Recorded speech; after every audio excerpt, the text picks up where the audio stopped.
כן, אהלן. אני רוצה להזמין אותנו, לשים את עצמנו ההורים במרכז קצת. אני מאוד שמחה שאנחנו יושבים היום על הספה. מפתיע. מפתיע מאוד. אני ככה חשבתי, מה אני רוצה להביא היום? כי אנחנו תמיד שמים את הילדים במרכז, ואת הפעילויות במרכז. לשים אותנו במרכז, זה אומר שאם יש לי שיעור פילאטיס בבוקר, אני לא אבטל אותו כל כך מהר.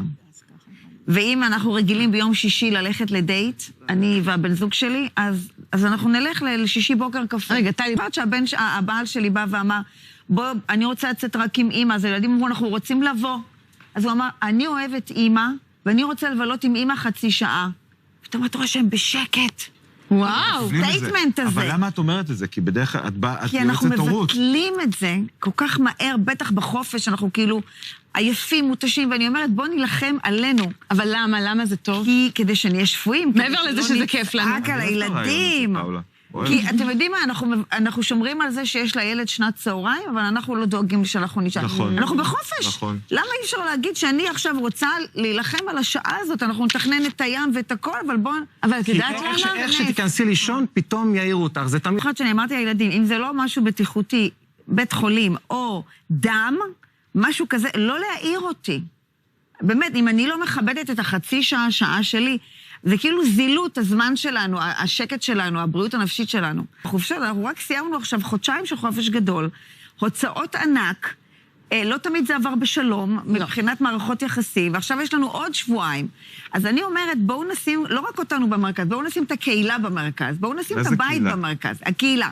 אנחנו יכולים לבוא ולהגיד, דיברנו פה על תרומה של בגדים מקודם. בואו נעשה סדר בבית, נעשה את השליך. וואו. וואי. ובואו ניקח קצת... אני מנסה כבר שבוע לגייס. למה אני צריכה כזה? אני גם, הבן שלי בן 19, אני באתי ואמרתי לו, תקשיב, בוא נעשה ויש על הארון. לא, אמא פחות, אבל מתישהו השבוע, בשבוע הקרוב... כריזמה, אם הצלחת לשכנע בן 19. לא הצליח, הוא אמר אמא פחות. הוא אמר אמא פחות, אבל מתישהו בשבוע הקרוב, אנחנו נעשה ויש על הארון ואנחנו נתרום, כי הוא מתפוצץ. אני הייתי רוצה שכשאני קמה בבוקר, שהילדים יכינו ארוחת בוקר, יעשו לי קפה, אופטימי מדי.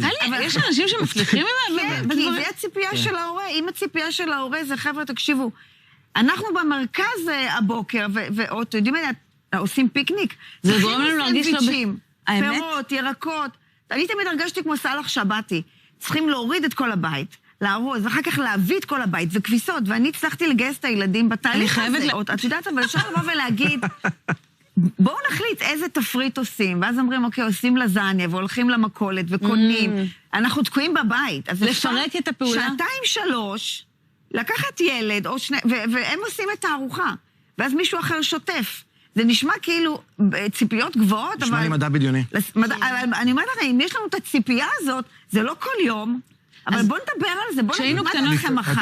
אני רוצה לשלב, הילדים במרכז, יופי, עכשיו בואו נזמין גם את משימות החיים במרכז, ונגיד להם נעים מאוד, בואו נעשה את זה ביחד.